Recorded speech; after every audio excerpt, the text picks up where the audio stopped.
Hey there, Port Orchard. Right now I'm hiding out of my woods, and I am hiding out here because my kids are driving me bonkers. Absolutely crazy. I can't get away from them for a second. When I come home, they're there. When I leave, they're there. When they go to school, they're there. When I go to work, I'm there, and we're all together all the time.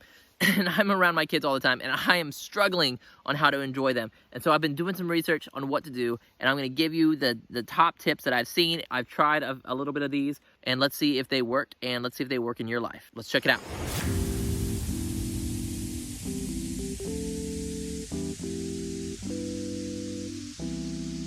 All right, so as I was looking at this, what I found is the number one advice that I got from somebody that made the most sense is if I want to enjoy my kids, I have to choose to enjoy my kids. I know it's crazy, right? Mind-blowing. But for me, it actually is. There's times in my life where people just drive me absolutely crazy, and nothing they do can ever win me back. It's the click of the pen. It's the way they say words. The little things about them drive me bonkers, and that can be my kids too. Every little thing and noise and scream and shout, click of the pen can drive me nuts if I let it. Or I can choose to enjoy them and realize that, hey, it doesn't matter if we had a bad day yesterday. Today is today. I can focus on that, and I can focus on the positive stuff, and I can focus on the little things about them that are just awesome. When they get a good grade on that math test, when they get excited and they get that proud face on, I can choose to really enjoy it. I can choose to enjoy the fact that they're interrupting me because they want my attention. They want to be around me. And how cool is that they still do that? Hopefully that's the case for you, that they want to be around you and they want to interrupt you. And so I have to be a little bit interruptible and choose to enjoy my kids. The second thing that I've discovered is that if I want to enjoy my kids, I need to stop focusing on the little lessons and the little battles all the time and focus on the big things that I really want to teach them. As a Christian,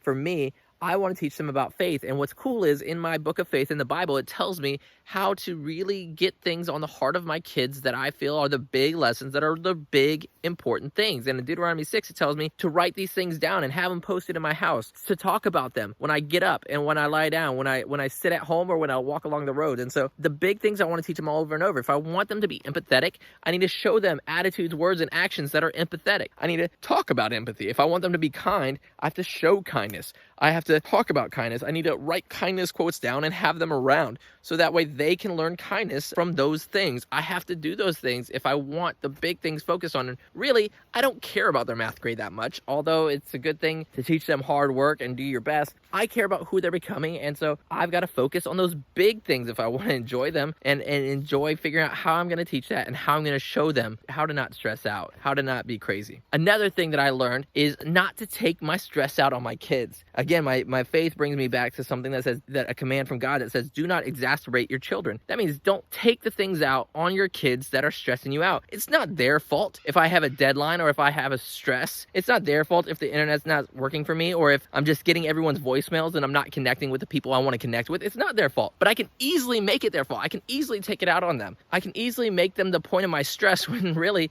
there's no reason for that, and there's nothing that I should do to do that. The next little piece of advice that I have gotten that really makes sense is to spend time individually with my kids and find those special little moments. My kids have different lunch breaks, so maybe it's taking 15 minutes during lunch and having lunch with them, or maybe it's going for a walk and just spending that little bit of time one-on-one, or teaching them something that I really enjoy and doing some new skill or something. But I need to start spending more one-on-one time with my kids because my kids are kind of awesome, and as a group, but as individuals, they're even more awesome. And I love them, and I need to spend that time with them and show them that I care about them individually. The last thing that I've gotten for advice that I really just want to share with you is this too shall pass. You see, we are in a time that feels like it's going on forever, and we all thought it would have already passed by now, but it hasn't. Yet we act like it's going to go on forever, but we all know that high school felt like it was going to go on forever and it ended, or college felt like it was going to go on forever and it ended. And things end, and things have their season, and to everything there's a season, and this is our season right now.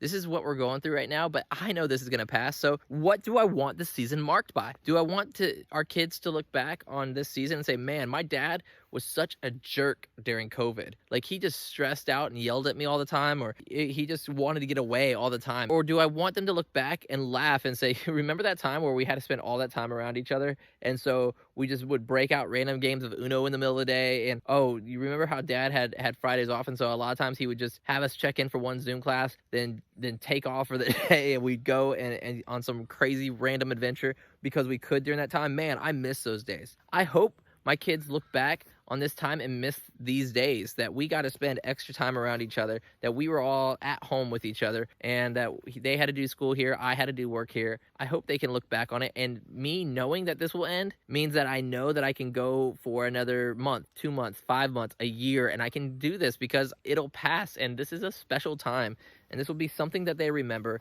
no matter what happens. So what type of memories am I going to give them? And so knowing this too shall pass helps me enjoy my kids. Hey guys, that's all I got for today. Remember, if it matters to you, it matters to God. And next week, oh, big deal. Next week, we are starting our change topic where we are going to bring in an expert to talk with me and learn about change. We're all going through change, and we know it matters to you, and so it matters to God. And we're going to talk about change, how to handle that at school, how to handle your stress, just change in general. So join us on that. If you like what you saw today, hit like, hit share it with somebody, tag them in this post. Who needs to know how to enjoy their kids more? Make sure you tag them, make sure they see this. We'll catch you next week.